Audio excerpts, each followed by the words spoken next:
Boa noite, irmãos. Bom estarmos juntos novamente, casa do Senhor, na presença do Senhor, com os irmãos, celebrando a Deus, adorando o Senhor, coisa boa. A gente estava ali participando, né? Parece que os anjos estão cantando com a gente, né? Hoje a gente está meio saudosista. O Xandro cantava aqui. Eu viajei uns 30 anos atrás, aproximadamente, lembrei do Jairinho, falecido Jairinho, partiu cedo para o Senhor, uma bênção, fez parte da minha adolescência e juventude. Que coisa preciosa, bom ver os queridos aqui conosco, bom ver você, ver não tem como, né? É bom saber que você está conosco através da internet. Deus abençoe sua vida também.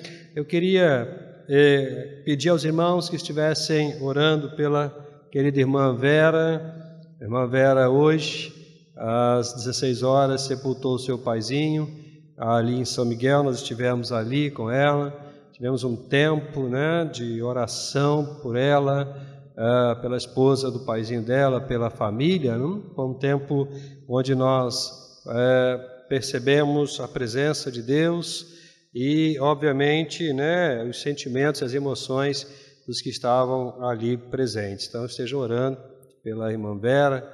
Ela, inclusive, não estava se sentindo bem, mas foi motivada pela amiga, companheira de batalha, né, está conosco aqui na igreja. É um bom lugar. Eu me lembro que, eu já dei esse testemunho aqui, não existe lugar melhor para a gente ficar quando a gente precisa chorar um pouquinho do que a casa do pai.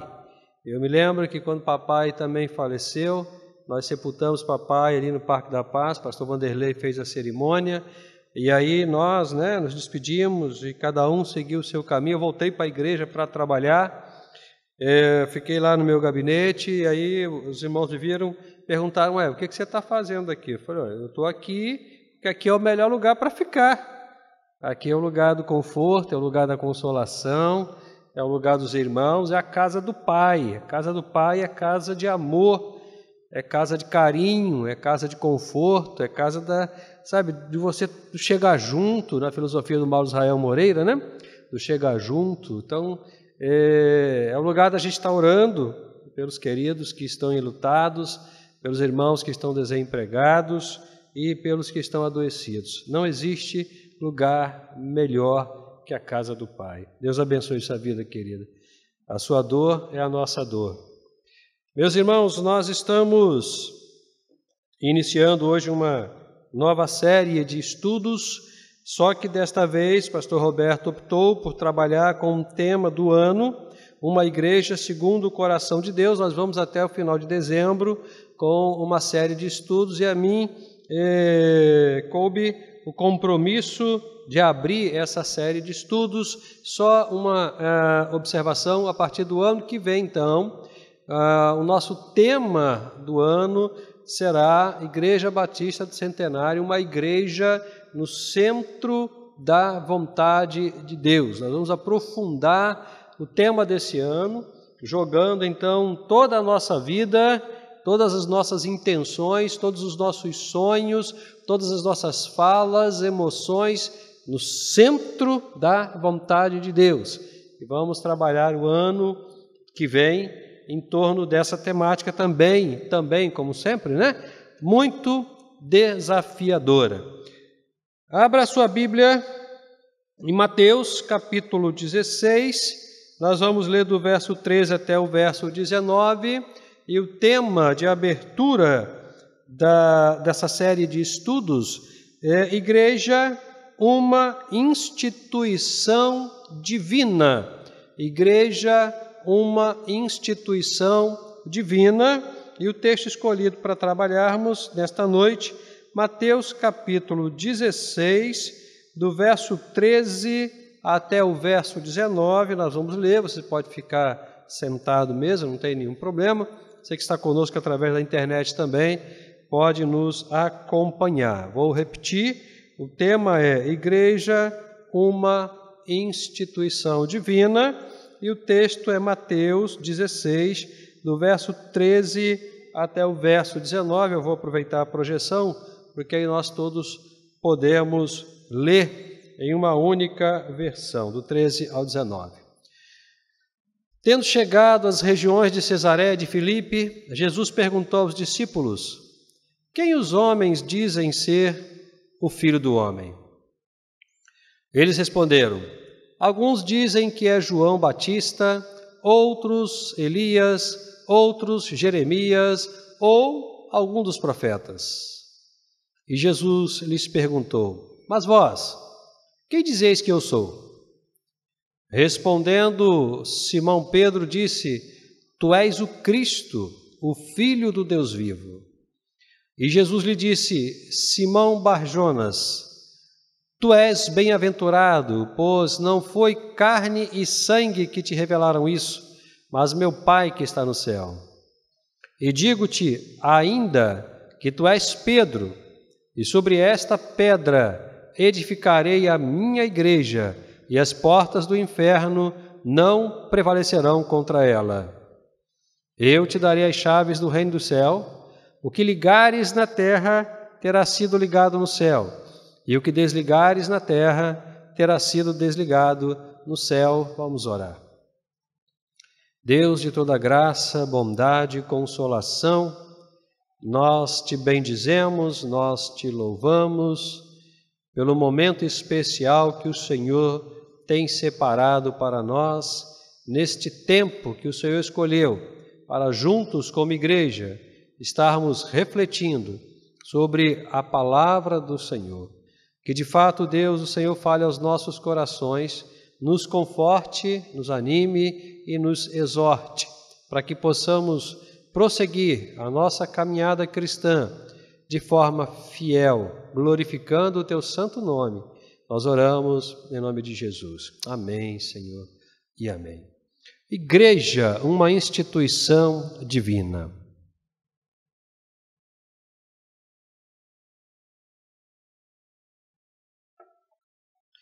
Os estudiosos da Bíblia, eles, quando tratam desta temática, a igreja, eles costumam informar para a gente que a igreja é de Cristo. Isso é óbvio, a gente não precisa gastar muita proteína tentando argumentar a favor dessa verdade, porque isso é notório, a igreja é de Cristo.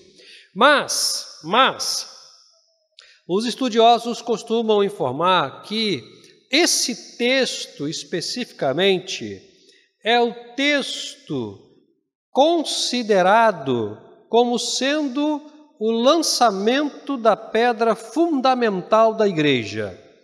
É quando Cristo, então, ele informa a partir de uma conversa muito interessante, muito importante, que de fato a igreja era dele e seria construída em cima da pessoa dele.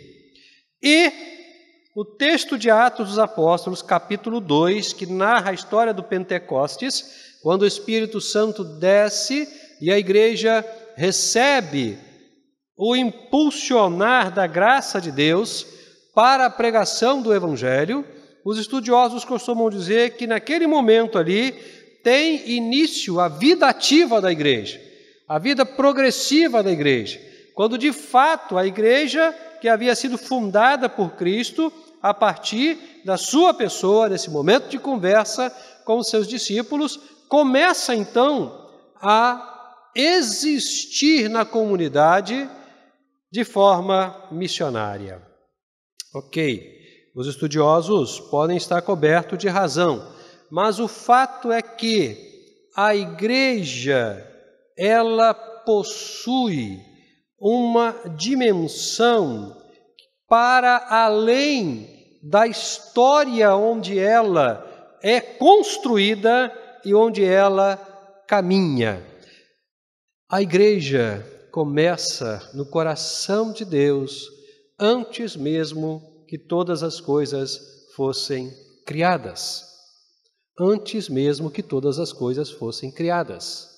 Já na eternidade, Deus planejou a criação de todas as coisas. Deus planejou a criação do homem enquanto criação racional. Deus planejou a possibilidade de comunhão com o homem.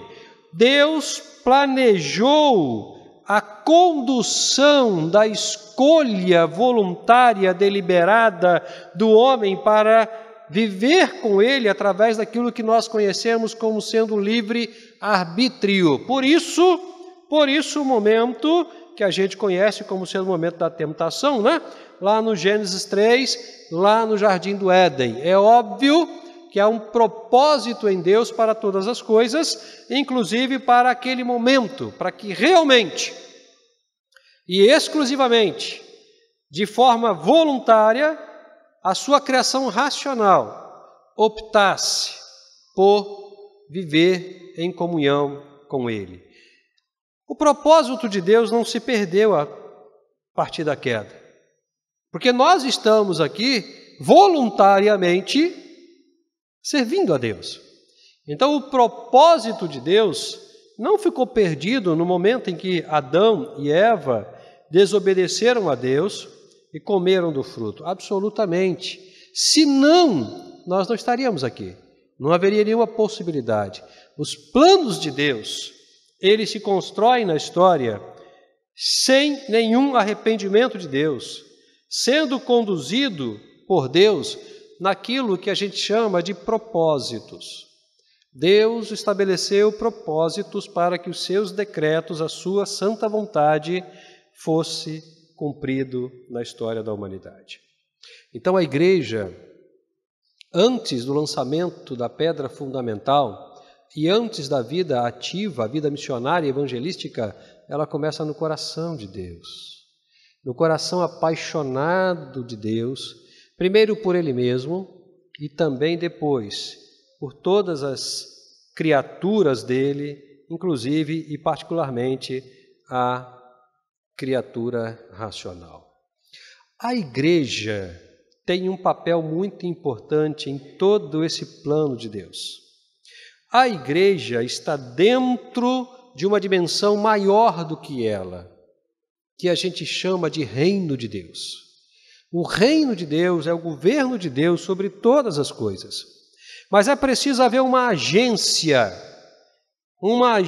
que informe o reino, uma agência que represente o reino, uma agência que corporifique o reino, uma agência que aponte para o Rei. E essa agência é a Igreja de Cristo Jesus.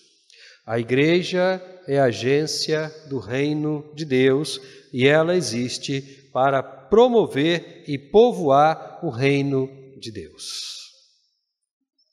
Então, como a gente consegue colocar todos esses conceitos dentro desta conversa de Jesus com os seus discípulos? A gente teorizou, a gente teologizou, a gente conversou, planificou, mostrou essa dimensão especial da graça de Deus. Mas como é que isso acontece aqui dentro dessa conversa muito especial de Jesus com os seus discípulos? Como é que eles conseguem compreender essa dimensão divina? Como é que eles são inseridos nessa dimensão divina? O rei já estava ali entre eles. Lembra? Quando Jesus é perguntado a respeito da sua realeza, você é o rei dos judeus de verdade? Eu tenho um reino, mas o meu reino não é desse mundo. O meu reino não é Israel, o meu reino não é Jerusalém, o meu reino não é Samaria, o meu reino não é Judeia. Essa dimensão geográfica vai ficar separada para a igreja. O meu reino não é desse mundo. De fato, eu sou rei. Como é que acontece isso? Pois bem, primeira consideração. Jesus está num ambiente de muita religiosidade, de muitos profetas, de muitos messias, de muitas pessoas prometendo milagres, prosperidade, curas. O ambiente que Jesus está inserido é um ambiente de milagres comuns. Não era nenhuma novidade para aquele povo a questão do milagre. Eles viviam isso cotidianamente, conversavam sobre isso cotidianamente. Então a dimensão da existência de Jesus era uma dimensão religiosa e religiosamente plural, com muitas lideranças religiosas. Percebe? Fariseu, saduceu, escribas, e vai por aí afora. Sem contar o que vinha à margem daquele povoado, daquela população, que eram as escolas filosóficas, que também tratavam de Deus, etc. e tal, não? Então, havia uma necessidade de definir a sua pessoa. E aí Jesus, então, faz a pergunta que eles precisavam ouvir. O que estão falando de mim aí? Porque falam de muitas pessoas. Existem muitos líderes religiosos aqui. Eles estão falando que eu sou o quê? Apenas mais um? E parece-me que, de fato, o discurso era esse. Parece-me que, de fato, Jesus era visto por todas as pessoas, à exceção da declaração de Pedro, como mais um líder religioso. Veja que eles respondem para Jesus: olha, talvez João Batista, talvez Elias, Jeremias, ou um profeta qualquer, talvez um dos profetas. Mas o que é curioso, irmãos, é perceber o seguinte: à exceção de João Batista, os outros já não estavam naquela dimensão, não estavam próximos de Jesus. Tinham existido numa dimensão anterior, que era a dimensão do Antigo Testamento. O que a gente aprende aqui? Parece-me que, na cabeça daquele povo, o espírito desses profetas, Jeremias, Elias, estava em Jesus, até porque havia uma profecia a respeito de Jesus, dizendo, do Messias, no caso, aqui chamado de Jesus, que o espírito de Elias viria sobre ele. Mas era só mais uma pessoa que fazia milagres? Era só mais uma pessoa que pregava o bem? Essa era uma discussão comum ali naquele meio. Mas isso não foi suficiente para Jesus, porque aquelas pessoas que andavam com ele precisavam, de fato, entender quem era ele para além de um líder religioso. E aí ele se dirige, então, a eles e diz: vocês que estão comigo, caminhando comigo, vendo tudo que eu estou fazendo, ouvindo o que eu estou ensinando, entendendo que o que eu estou ensinando não é igual ao que as outras pessoas estão ensinando. Vocês já viram várias pessoas irem embora depois do discurso do monte. Quando nós sentamos, conversamos, eu apresentei a ética do reino, eu apresentei a espiritualidade do reino, eu inverti os valores legais e trouxe para a relação de vocês uma vida que vocês nunca conheceram. E vocês viram o que aconteceu quando a gente acabou o discurso? Foi todo mundo embora. Porque ninguém queria ouvir que evangelho se constrói com compromisso, com responsabilidade. O que as pessoas queriam era alguém que os sustentasse, alguém que lhes matasse a fome, e nada mais apropriado do que um milagreiro, um profeta que multiplica pães, multiplica peixes, não? Tira água de qualquer lugar. Ninguém morreria de fome e de sede perto de Jesus. Então por que abandonaram? Por quê? Afinal de contas, a gente garantiu o almoço e a janta, e o café da manhã, muito provavelmente. Mas, Jesus queria ouvir o coração daqueles que caminharam com ele. Queria ouvir da boca deles o que estava lá dentro, na alma, no coração, na mente, daqueles que ouviram o que ouviram, viram o que viram. Quem vocês estão dizendo que eu sou? O que está passando na cabeça de vocês? E aí Pedro, sempre Pedro, e é curioso que o mesmo Pedro, se você continuar lendo o texto, lá na frente, nos versículos, logo à frente, versículo 22, por exemplo, Pedro vai chamar a atenção de Jesus, porque Jesus continua a sua conversa dizendo, olha, eu vou morrer. Pedro vai chamar a atenção de Jesus e Jesus o repreende dizendo, para trás de mim, Satanás. Então você percebe como esse homem era inconstante, mas impetuoso. Pedro toma a palavra e diz, tu és para nós todos aqui o Cristo, o ungido, o Filho do Deus vivo. Nós não temos dúvida nenhuma disso. Não temos dúvida nenhuma disso. E aí então, a partir desta percepção, desta convicção, desta certeza absoluta exposta, dos discípulos exposta na fala de Pedro, Jesus fala para ele, meu querido, está feito, está concretizado. Você recebeu uma revelação do Pai. Você não recebeu uma informação dos religiosos. Quem te falou de fato esta verdade é o Pai que está no céu. E aí a gente aprende uma verdade fundamental que a gente precisa carregar para o resto da vida. Nenhuma revelação será verdadeira se ela de fato não vier do céu.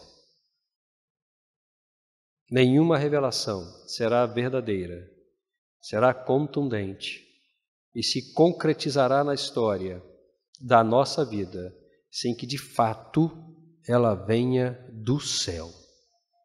Do céu. Qualquer outra coisa, irmão, não aceite. Não aceite. Jesus fala para Pedro, fechou. Fechou. A partir disso, eu vou construir a minha igreja. A partir disso, a gente entra numa dimensão específica, trazendo para esse corpo, essa instituição sagrada, essa instituição divina, muitas pessoas que estão ouvindo e que ouvirão a mensagem do Evangelho. Se de fato a revelação veio do céu, e o veio porque Jesus foi quem confirmou, então o que vem do céu também é a igreja. É a igreja, porque Jesus veio do céu. Jesus veio do céu e trouxe tudo o que no céu existia para a terra. A encarnação, irmãos, a encarnação, o Deus se fazendo homem, se fazendo carne, não é simplesmente um ato de redução, de adequação do poder de Deus na vida de uma pessoa. A encarnação é muito mais do que isso. A encarnação não é apenas Deus se fazendo homem. A encarnação é o céu vindo para a terra. É o céu vindo para a terra. É tudo o que de fato havia no céu, vindo para a terra no tempo que Deus determinou que deveria vir. Então o reino de fato desce, o reino de fato se estabelece e a igreja se torna então, a partir desse momento, a agência promotora do reino de Deus.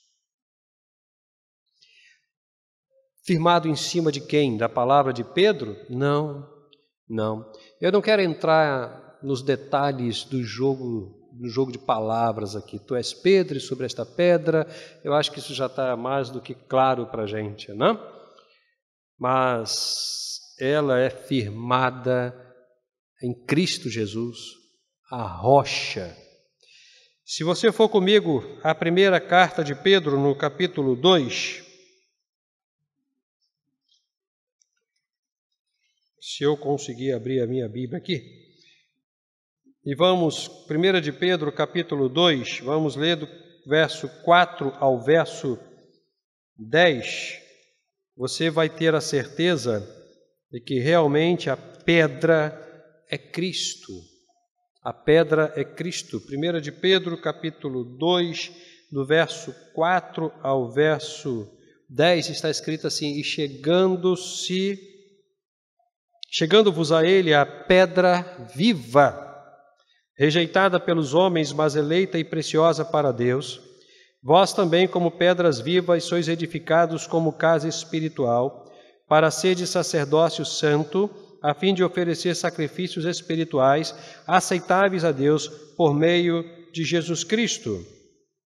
Por isso a Escritura diz: ponho em Sião uma pedra angular, eleita e preciosa.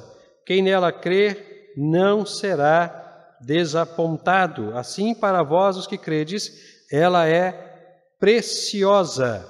Mas, para os descrentes, a pedra que os construtores rejeitaram foi colocada como principal, a pedra angular. E como pedra de tropeço e rocha que causa a queda, porque eles tropeçam na palavra por serem desobedientes, mas para isso também foram destinados. Mas vós sois geração eleita, sacerdócio real, nação santa, povo de propriedade exclusiva de Deus, para que anuncieis as grandezas daquele que vos chamou das trevas para a sua maravilhosa luz. Antigamente não erais povo, agora sois povo de Deus.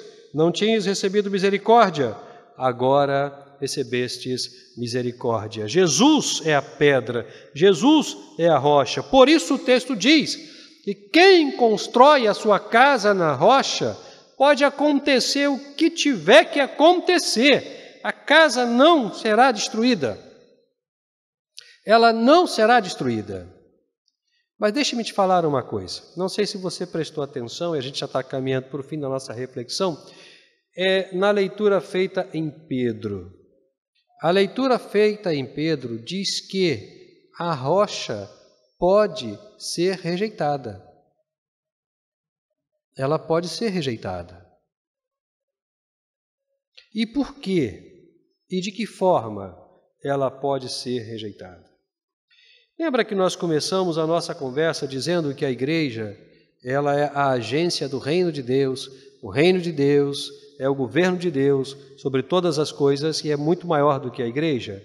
E nós caminhamos e falamos há poucos minutos que quando acontece a encarnação, quando Deus se faz homem, o reino desce e se instaura na terra.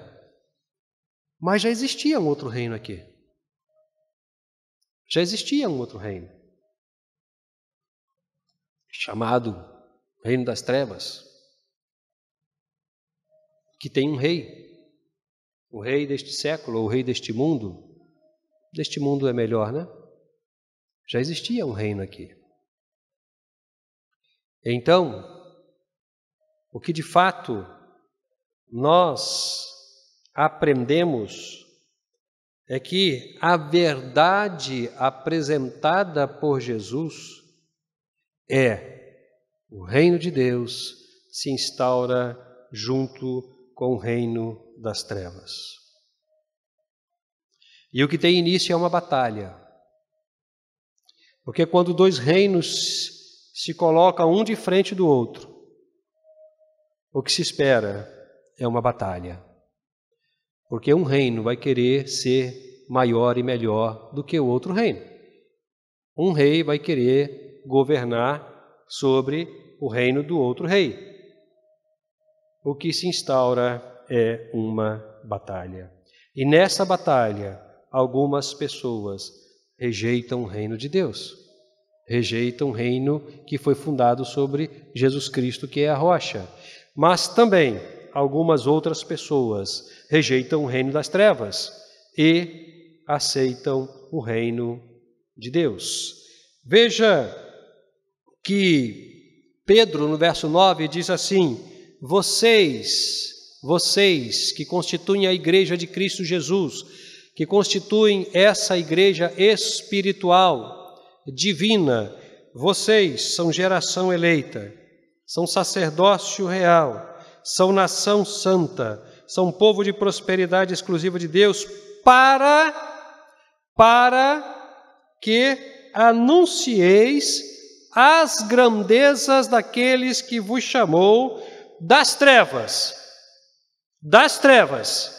para a sua maravilhosa luz. Aqui está a batalha, aqui está o conflito. Pregar o Evangelho é promover a migração, a retirada, a saída de pessoas do reino das trevas para o reino da luz. E aqui está a batalha, porque nesse movimento de deslocamento do reino das trevas para o reino da luz, alguns podem inverter o caminho e saírem do reino da luz e irem para o reino das trevas. Nós vivemos hoje uma batalha muito grande, irmãos. Todos os dias nós somos alcançados por questões que fazem parte desse movimento chamado reino. Reino das trevas, reino da luz. Todos os dias nós somos impulsionados à fé, mas motivados a desistir. Todos os dias nós somos empurrados à fidelidade, à alegria da vida em Cristo Jesus, mas puxados para a tristeza das perdas que nos acometem. Todos os dias nós vivemos esse conflito de emoções, de sentimentos, de situações, de realidades físicas, como doenças, por exemplo, emocionais, como perdas, como a nossa querida irmã experimentou hoje, e tantos outros também já experimentaram. Mas há uma palavra que nos conforta. Há uma palavra que nos conforta. De Jesus. De Jesus.